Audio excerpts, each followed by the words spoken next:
Hey everybody, Scott Leese here again with the Surf and Sales podcast. I'm here with my good friend Richard Harris and my other good friend here in Austin, although we're not in the same spot right now, Brandon Calley. Brandon Calley is the VP of Sales over at Qualia. He's been VP of Sales at a lot of other places like Turnkey Vacation Rentals, MongoDB. He was a sales leader at. Been in sales for a long time. And Brandon and I know each other through our kids' Little League baseball program here in Austin. Brandon, good to see you, man. It's been a couple weeks. Welcome to the show. Yeah, great to see you too, Scott. Thanks for having me. Richard, thanks for having me. Did you squeeze him out, Brandon? You squeezed Scott out of Qualia? Is that how this works? Something like that. Yeah. No comment. I plead the fifth. Awesome. Brandon is who I have entrusted with the keys to the car in my departure. Yeah, it's a passing of the baton. That's yes, right. Exactly. That's right. It's not a hostile takeover. Passing of the baton. That's right. So, you and I, as I just said, Brandon, we've known each other for a couple of years, kind of met through Little League here in Austin. And we were talking and kind of joking, but there's a lot of truth in it, actually. Like, we both coach baseball and coach our kids and the teams and stuff. And we were talking about some of the similarities and how coaching Little League kind of is similar or prepares you to be a better sales leader and a better sales coach. So tell us a little bit more about that. What's kind of your perspective and hot takes on that stuff? Yeah, it's amazing. The similarities you find between 8-year-olds and 9-year-olds and adult sales professionals. Give us some examples. But more well. So and by adult, you mean by number only? Yeah, exactly. By age only, adult by age only, not by behavior. No, but seriously though, I would say the parallels I see is with Little League, and you know this, Scott, is the mastery and execution. The mastery of execution just requires so many reps, just countless reps. Like if you're looking at batting mechanics, let's just simplify it to say that there's 3 primary components of a swing. We know that there's a few more than that, but let's just say that there's 3 primary components of a swing. An 8-year-old in Little League has to practice those 3 components literally like tens of thousands of times in order to get to a point where the execution is like really, really good so that they can play baseball competitively. And I would say like most Little League teams the coaches aren't putting their players through enough reps. And so the execution never gets really good enough, and they have a ton of fun, but they might not win a whole lot of baseball games. And I see the same thing with sales teams that I visit. And I see, on some level, I see some of that with the sales reps that we have on our team or that I might've had on teams in the past where, if there's 10 things that are required for really, really sound execution in sales, if you're only rehearsing 3 or 4 of them on a regular basis and the other 6 are deficient, they're broken, you're going to get a lot of at-bats. You might have some fun and get some wins here and there, but you're just not going to win a whole lot of games. So I want to ask you a question, because you're talking about the fundamentals. Talk about the coaching side of that, right? Like talk about, all right, so you got your kid, whether they played baseball or not, right? You're going to have a certain process you're going to teach the kid who's first year versus the process who's third year, similar to sales, right? First time salesperson and in sales 10 or 15 years.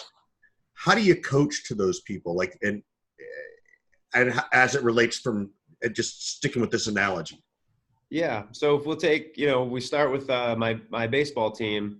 I have a kid, we'll call him Joey, who's an all-star, and he gets professional outside of my coaching. He has like a professional hitting coach that his parents send him to, and so like the mechanics are there. Like I'm really there.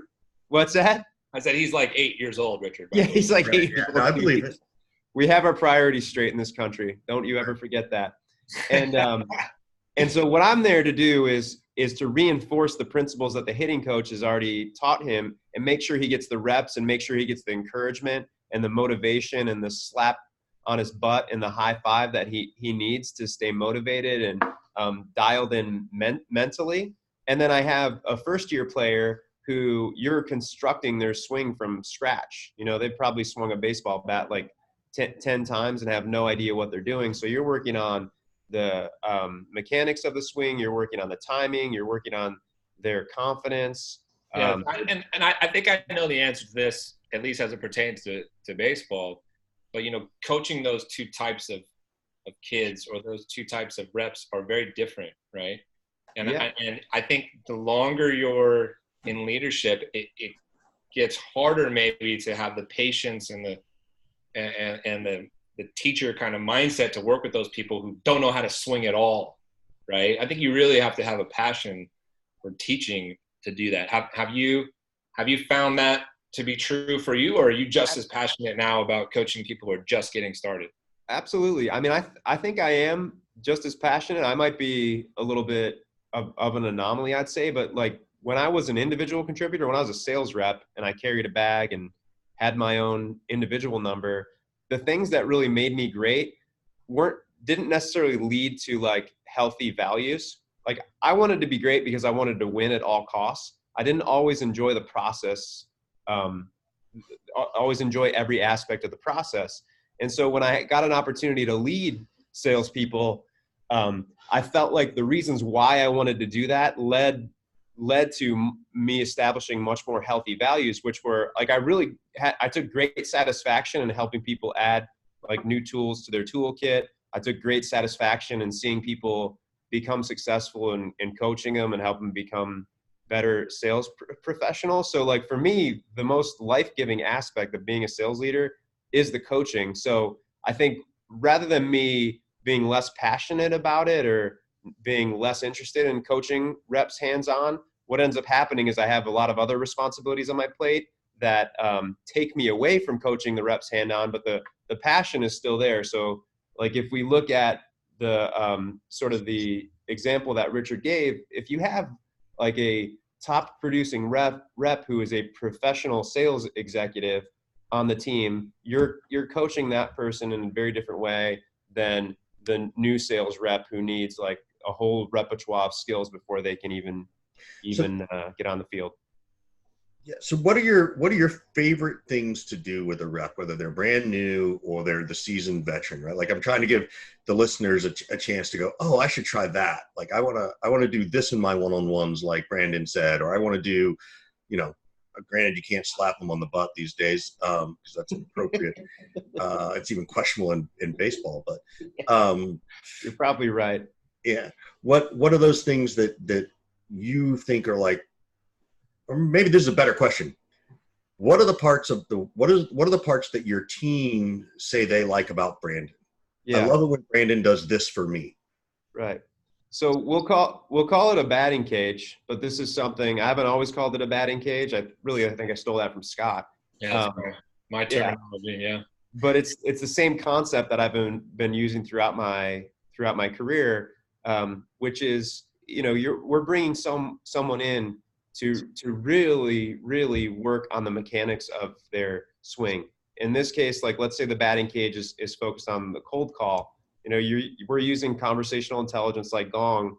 We're listening live to, not live, but we're listening to a call that they recently had with a prospect, and we're breaking down exact mechanics of our cold call process, their ability to identify and expose pain up front, what was done well, what was done poorly. We're digging into the discovery process. Are they truly understanding the current state and the future state that this prospect is trying to get to? And then as they switch and turn that switch to move from pain to value, like are they doing that well? And then are they scheduling and setting up concrete next steps and setting accurate expectations in these batting cages? These are all the fundamentals as sales leaders we know to focus on when we're coaching up skills, but the how we do it is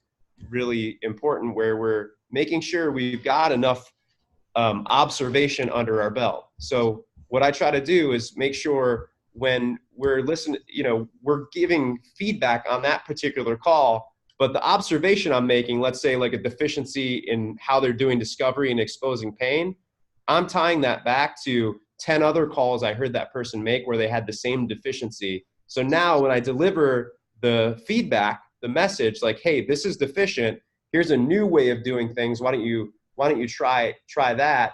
The collateral impact of it is so much greater than them just focusing on that call, because it's a trend they have throughout all of their calls. And now we need to make sure they absorb it, go out in the real world and apply it. And we follow back up to make sure that application is actually leading to better results. So that's one example of something that I'll do with, not just newer reps. I would say that's more some skill development for newer reps, but that's something that can benefit your more seasoned veteran as well. Oh, that's great. I think it's a really good point. When you talk about kind of delivering 10 calls to somebody and they can, and you have the trends, like, we've all coached salespeople who are like, oh yeah, I did it on that one call, but I don't normally do that. Right. Yeah. Like, well, when you can present 10 calls in a row or 20 calls in a row, it's like, I got a body of evidence here, pal, that you're executing this way, Yeah. What everybody has their own kind of ideas and theories maybe on why salespeople seem to struggle with the discipline required to be successful in sales, and in particular enterprise sales in a longer sales cycle. And you spent a lot of your career in that kind of world. What is your take on that? Like, why are salespeople a unique butterfly in this particular case that we struggle to stick to the process and we lack discipline? Yeah. Well, the way I had a mentor who once told me that the artist can be very successful in sales, but you can really only have like one artist on your team, right? And there's this one artist who, and we've all had this person on our teams, or we've worked side by side with this person, or maybe we are this person, where the artist they're just so good at the craft of sales. They're excellent at discovery, doing it intelligently and creatively, and really understanding, getting to the root of an issue that a customer has. They're so effective at the pitch and value selling and storytelling, and they're just expert at negotiation, but they can't tell anyone how they did it, right? They can't transfer those skills to anyone else. They're typically really bad at recording this stuff in the CRM. They're typically really bad at forecasting, but they always deliver their number, and usually well beyond their quota. Yeah. So we sort of let them get away with it. And so, like, I think you can have one artist on the team who doesn't really follow the process, but they deliver the results, but you can't have a whole team of artists. So I think there's a very rare type of salesperson, and everyone out there on the pod is probably thinking, oh yeah, I'm the artist. Yeah, I'm the rare one. They all You're not. This is like a 2% of the population type situation. So for the rest of the population, like myself and like most of us out there, we need a very systematic approach to be successful. And I think that rigor is really, really hard to keep up with. And it's not just rigor of like the core tenets of sales that we think about, like activity. And then I need to follow the script or the process, and I need to schedule meetings and follow-ups and send emails to make sure that people are reminded to show up for my meeting. It's discipline when it comes to qualification, right? And I think we probably are all familiar with some qualification tools that are out there that are used for enterprise sales, like Medic and MedPick, and the old school version and simplified version is BANT. And then so you have to be disciplined there. You have to be disciplined in discovery to understand the current state of someone's business environment, the future state they're trying to get to, and all of the requirements they have that they need from a software provider or another provider in order to actually move from their current state to their future state. They need to be disciplined in understanding who's in that organization and mapping that out and researching how these roles fit together and who their champion should be. And do they actually need to get in touch with procurement and involve legal in the process? Like researching in a company to understand all of the moving pieces and then remain disciplined to follow that process without missing anything. It's really, really hard work and takes tons of rigor. And I just think the majority of the population in our society today isn't up for the task. So it's hard work, but I think once the understanding is there, if you put your mind to it, you can certainly do it, and it reduces risk in all these deals, increases your conversion rate, and it's going to lead to people being really successful at enterprise sales. And it is rare, and when you find a salesperson that really gets it and is really good and is able to adhere to that rigor, as you put it, it makes it all that more important to be able to help that person succeed, keep them motivated, help them grow. And, I guess what I'm getting at is it's really critical to retain them, because trying to find another one or two is that much more difficult, right? And I was talking to somebody earlier today, and they were like, it's kind of less about the candidates making themselves look attractive now and more about the employer making themselves look attractive. So, what are the things that you're doing now to retain employees that you did before that still work for you? And what are the things that you're doing now that you've never had to do before in order to retain some of the top producers? Yeah, I think this is, Scott, you're based here in Austin, and we see this to some extent across the entire country, is the economy is booming. And when the economy is booming, that means there's a lot more funding out there, which means there are a lot of startups out there that have capital to pay salespeople a lot of money. And in general, that means that there's a lot more opportunity out there and a lot more selection out there for account executives. And they got more options, more choices, kind of stuff, right? Way more options. And so you see that in Austin, where the economy is definitely booming here. And in the past, and except for very early in my career, I've worked for startups my entire career. And so one of the things that's always worked well to recruit reps and retain reps is making sure that those people feel connected to the vision of the company and the mission of the company.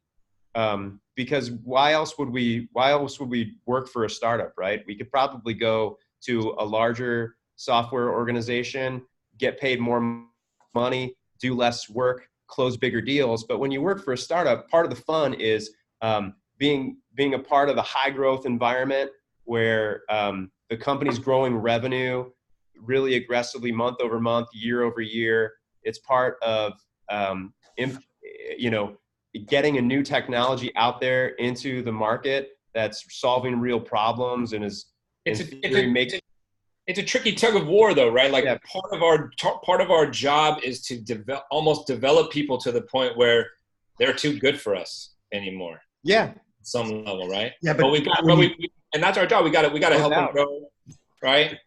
But sometimes the thing about the earlier stage startup is like, people don't want to admit it in their uncapped commission kind of plans, but like there's a hidden kind of cap sometimes, right?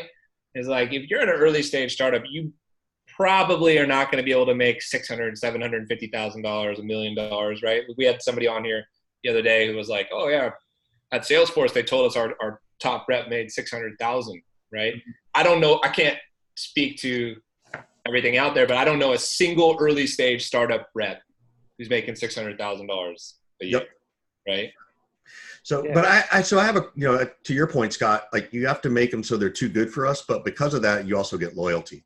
Mm-hmm. So that's one of the reasons they stay, right? And I've worked with Scott enough, directly and indirectly, that I always call them Scott's disciples, right? Like they sort of live, breathe, and eat whatever Scott has to do or say, and unfortunately, I got out of the cult. But Scott has that ability, right? And that comes back to leadership. So I think, Brandon, coming back to you, like, yeah, you can get someone to buy into the vision, but what if you're not a startup? What if you're someone listening to a sales podcast like this and you're like, yeah, but I don't work at a startup, and there's no big vision at Visa. There's no big vision at such and such. Like, what are the other things you've done to help retain people? Yeah. And you've worked and led in those environments before. Yeah. Larger environments, like Mongo was, 1,000 people when I was there, which certainly is an early stage startup. It's not a Fortune 1000 yet either, but it's definitely not an early stage startup. And there's, that's the other side of it, is it's making people feel connected to the mission. But it is like, if you're talking about loyalty, it's loyalty to Scott, it's loyalty to the company. We still have some Scott disciples here at Qualia, of course. Thank you, Scott. Most of them are pretty good at their job. Thanks very much. Most of them. And so the loyalty is built through helping someone add additional skills to the repertoire, add more income and more dollars into their bank account, and also help with like their personal growth as a human being. Like, that's really, as sales leaders, that's how the loyalty is created, and that's never going to change. And I think that is true for organizations like ours, fast growing startups, and it's true for large global 2000 type companies too. Yeah. I was talking to someone today, actually. And they have me helping them work on their management stuff. And they said, I took what you said at our training, Richard, and like, I'm really forcing myself to have those one-on-ones that are different than a pipeline meeting, right? Mm-hmm. If you're doing one-on-ones that are all about the pipeline, that's not a one-on-one, right? Yeah. That's a pipeline meeting. So we drew that line, and I said, this is, because of the time of the year, I said, this is a great thing, is when you go have these one-on-ones where you're going to get to know people, is you could say, hey, what are your 2020 goals, right, outside of work? And how can we as an organization support you in achieving them? Yeah. Right. And I know that, and he really gravitated to that. And I think that's the kind of stuff that I think when you do those kinds of things, it makes it harder for them to want to leave. No doubt. Right? I mean, I think just today, we had leaders drink coffee session with my management team, all my sales leaders. And for the first 20 minutes, we weren't allowed to talk about Qualia. We weren't even allowed to talk about sales, believe it or not. We got 20 minutes without talking about sales, just so we could see what's going on in each other's lives, hear about New Year's resolutions, goals we might have, and talk through those things as friends and not just colleagues. And that's so un-Scott Lease. I'm sure that got instituted after he left. Yeah, but Scott's great with that stuff. You know that, Richard. I mean, he helps people quit smoking, quit drinking, improve other like life habits. I mean, that stuff. There's still like the after effects of Scott's personal development missions with individuals here at Qualia.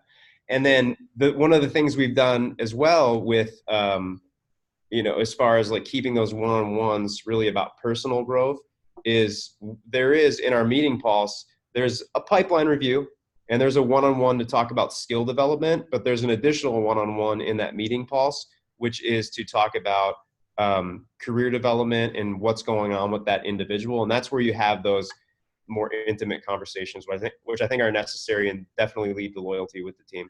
Do you have, when you said there were like a meeting pulse? Is that what meeting pulse? Yeah. Right. So is that, and again, I'm just giving this to the listeners. Mm-hmm. Are all three of those things covered in one meeting, or are there three different meetings each week? Like, how does that, just giving people some tactics on it, right? Yeah, sure. So like, if you look at our meeting pulse, I'll just give you kind of a general example. Is like, let's say we're at the start of Q1, we have the QBR, which is sort of, it's a review of Q4, but it's also a kickoff for Q1 where you can celebrate results and talk about initiatives that we're employing that really dominate Q1. And we're also reviewing everyone's book of business. Now as time goes on, every week we have a pipeline review where we're really digging into the pipeline. Also, every week there's a separate skill development session, which is, you call it the batting cage, where we're working on like developing specific skills and helping them get better at the craft of sales. And then every other week, there's this one-on-one that is really just about career development and checking people's like mental health and focusing on other personal growth conversations that we might be having with them. And then we're also doing like a monthly check-in, and those things continue till the next quarter where we do another QBR and quarterly kickoff. That's great. Thank you for sort of breaking that down. I think that's really helpful for people to understand. And obviously, you know, your mileage may vary, right? How often you do these and how you do these things are different, but yeah, and how high velocity the team is, or the sale is, and all that stuff. Right. So let's go back in time a little bit, Brandon. When did you get into sales, or when did you know that you were going to be a salesperson? Sales was your profession. Yeah, I got into sales when I was 13, believe it or not. Selling what? Selling candy. Me too, dude. I sold Jolly Ranchers. Oh, okay. I sold, it was this nonprofit organization called the United Students of America. I have no idea if this is around or not. And the mission was now I didn't grow up in the most affluent neighborhood, but I also didn't grow up in the hood either. And so there was this organization, United Students of America, and their mission was to keep kids off the street. And so the way that they kept kids off the street was throw them in a van and they could go sell candy. And the way that it worked is you got $1 for each box you sold. I think it was $4. And then the organization got the rest of the money. Right. Very cool. Child labor. So that's how I started in sales. I didn't know I was going to be a sales professional at that time, obviously. When did you know you were going to be a sales professional? When did you kind of make that decision? Yeah, I think that was probably my second year of, my third year of college. So when I was a junior, and most of the courses I was taking in school were focused on my degree program, which is marketing. And there was a guy, John Hankey, was an adjunct professor at my school in Michigan. And he worked for the automotive industry, because that's really what's in Michigan, car manufacturers. And he was a procurement professional for years, who was, and also a sales exec for years before that. And on the procurement side, it's kind of, it's like the inverse of sales, but it really is a sales role. And most of these guys are compensated on, how much money they can save the organization. Right. So it's just a sales role with a different veneer. And so John Hankey was an adjunct professor, and he taught sales for marketing professionals, which was a course in my degree program. And I really just fell in love with the science of sales in that class. And then I had an internship that year with my uncle's company, and that summer, for about 4 months. And my entire job was try to get the older sales reps to adopt the CRM, which was ACT software at the time. It was like an on-premise. You remember ACT, Richard? I never used that one, but I was a gold mine guy. I used gold mine. Yeah. And sugar. I even used Lotus Notes for. Oh, that's really old. Half your listeners don't even know what you're talking about. Right now. Brandon and I are not even that old. No, I know. There's so much you guys know. So I got the reps to implement and start using ACT software, adopt ACT software, which I was like not very successful at. But the other thing I got to do is just shadow the reps to all of the meetings and the lunches and the dinners, and that's where I fell in love with the art side of sales. So I got the science from John Hankey, I got the art from this internship, and I decided I'd give it a go. And so I started my sales career selling copiers, actually, for Ricoh Corporation. Wow. And it was a hard job. It was outside sales, so you really learned through this the school. In Michigan? Yeah, I was in Michigan. Yep, that's right. Through the school. So you were literally going door to door in the snow and cold, right? Selling copiers. Oh yeah. It was intense, but they trained you very well in sales. They sent you to Atlanta for intensive sales training, but it was hard-nosed outside sales, door to door. I learned a lot about sales, but I decided I didn't want to work for a global 2000 multinational company. I wanted to work for startups. And then, that was 17, 18 years ago, and the rest is history. Was there a tipping point for you when you decided, you wanted to go into leadership as opposed to be an individual contributor for the rest of your life? I was thrust into it. Meltwater has a pretty big sales alumni, so there are probably a few people out there listening to this that I worked with in the past. But I was sort of thrust into it. I was a top performing individual contributor at Meltwater, working out of our Chicago office at the time. And our managing director, which is basically like the director of sales. So the director of sales for that office was moving on to another role in the company, and they promoted me from sales rep at a tender young age to the director of sales for. How old were you? Pretty large sales team. I think I just turned 26. 26. Yeah, and I had all of this responsibility, and I had no idea what I was doing. And I figured it out with some great mentors and a lot of bumps and bruises. I figured it out, and it was kind of the moment I knew that leadership was right for me was along the same lines of what I was talking about earlier. Is the reason why I was so good at as an individual contributor is I just wanted to win at all costs, but I didn't always enjoy that process of winning along the way.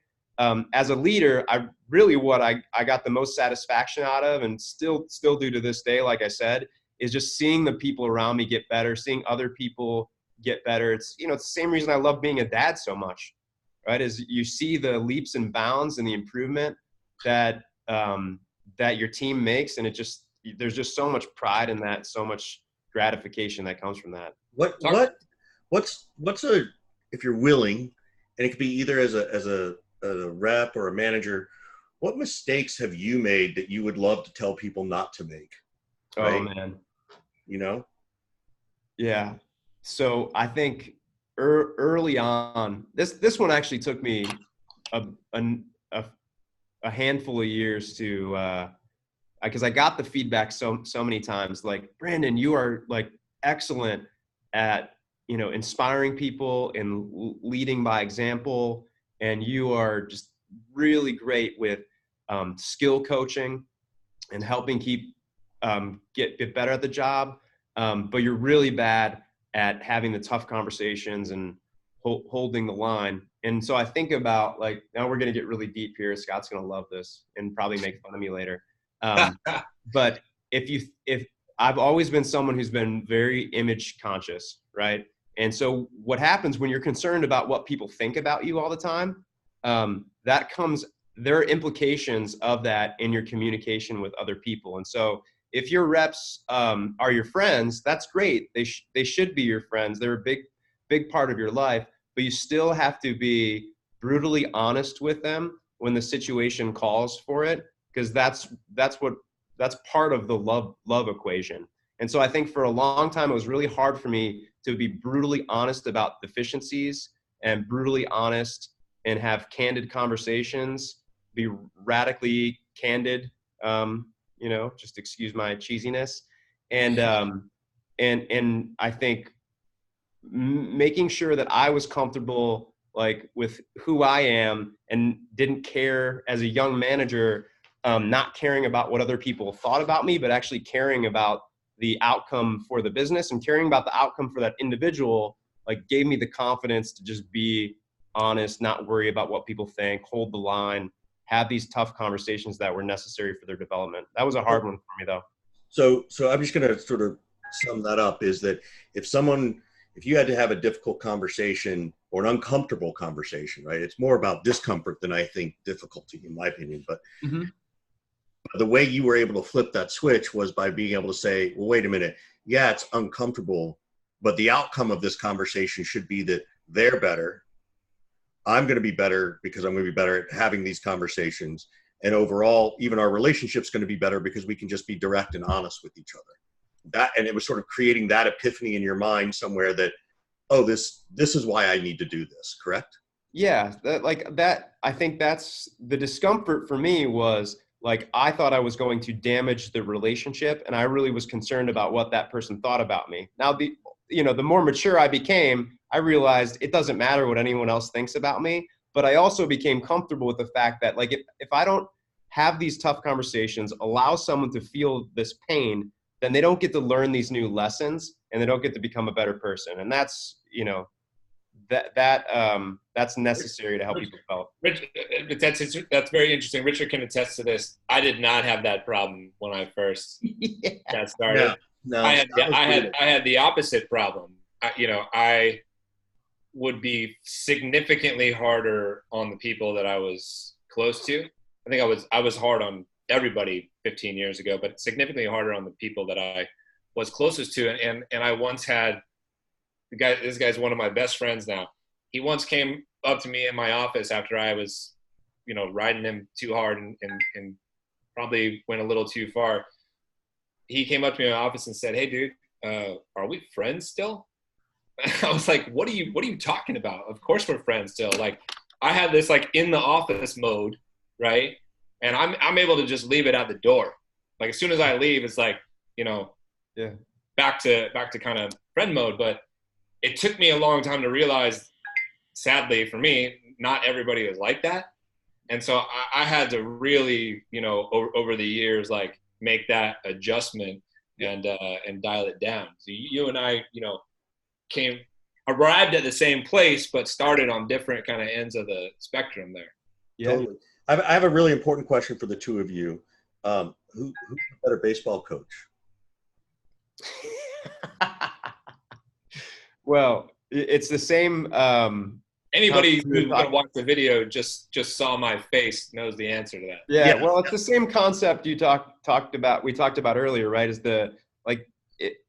it's a number of hours invested in something are usually going to make that person better at it. Scott's investing way more time at baseball coaching than I am. So I will concede he's a better baseball coach at this point. See what happens in a few years. I know Brandon, and what he's saying is, Scott cares too much. Scott's too obsessed with all this guy. This is him throwing me under the bus. I would never say that. Yeah, I know you didn't say. Well, I'd say that. I know that's what he means. Well, Brandon also, for those of the audience who don't know him, has significantly more things going on at home. I have 2 kids. Brandon has 5. Yeah. Oh my God. Full house. So there's only so much time that he can devote, right? Versus, what I'm able to devote. And also, Brandon's kids are smaller and younger and whatnot. So that might flip Brandon as the crew gets a little older, man. Yeah. Then I might be even more obsessed than you are. Yeah. That's right. Dude. What's the bullpen like in the house? Look, this is how we here's how we clean up our plates, and here's how we well, I'm teaching all kinds of valuable life skills on a daily basis, Richard. Yeah, good and bad skills, right? My kids are extremely competitive. You could say they're hyper competitive, and I am as well. And I haven't purposely taught them that. Yes, you did.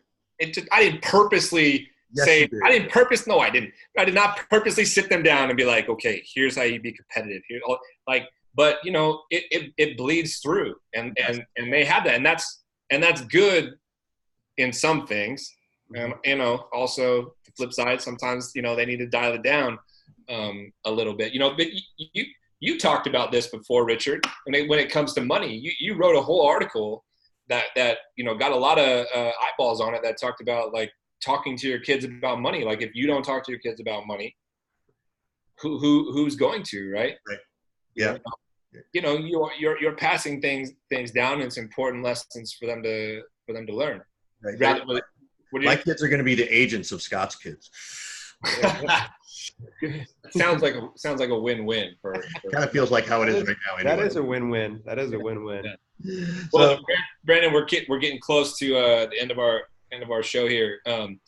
We again, people are going to start getting I'm going to have to stop, like, introducing this segment or whatever. People are going to get accustomed to the way the show flows. But we flip it around at the end and try to say, how can we be helpful to you? Do you have any questions for us that maybe we can answer? And, you and I talk pretty regularly and whatnot. So I thought maybe specifically for this, is there anything that you want to talk to Richard about? What would you want to ask Richard? How might I'm offering you up, Richard. How can Richard be yeah, I'm good with it. Yeah. So Richard, like you and I mean, Scott and I have known each other for years now, and we live in close proximity. You and I didn't really know each other before this pod. So it's great to spend some time with you. Sure. One of the, we have some very aggressive goals for 2020, just like every other sales organization out there. And one of the things that we're going to have to do in order to hit those goals is we're going to have to, we have plans in our business, right? And so we need to close larger plan sizes. So basically we need to increase the average contract value. And it's not just about upselling those people additional products. It's not about necessarily like adding multi-years. It's part of it could be strategic too, where we just have to focus on different types of accounts and prioritize different types of accounts to increase the average contract value. So like for sales leaders like myself and for AEs out there, like what are your thoughts on how we can increase ACV on these on deals in general? Great. This is a great question. I'm excited to hear Richard's answer, and I bet the audience is looking forward to this as well, because there's a lot of people who face this same challenge. Great. Well, we'll continue that in the next podcast. I'm just kidding. Go download it. What is this, like the Colin Cowherd show? Exactly, right? On this, your American Idol. So one, I think you have to go back to the beginning. And people don't always like to say that, but if you're literally going to do something new, you have to start new.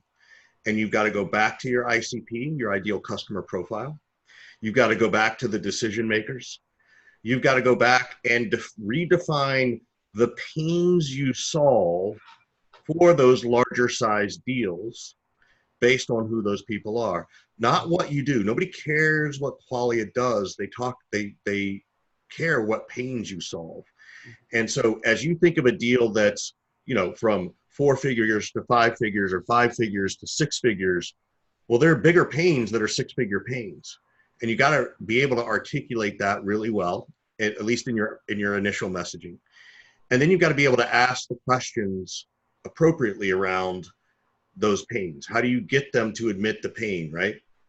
So those are the blocking and tackling fundamental kind of things. The other thing, this is probably the most unique one, is that, and it's very California, so I hope that's okay for you, but I also think you should stop thinking about it.